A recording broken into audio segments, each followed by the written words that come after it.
lilipat na naman tayo ng mga stocks. Ready to stocks na tayo mga guys.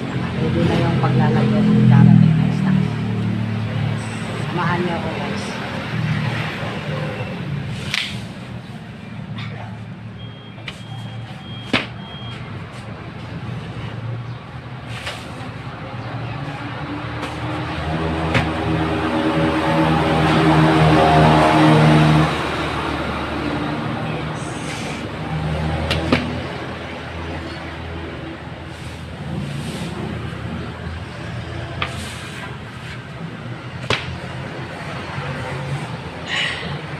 Thank you sa lahat ng suporta ninyo guys.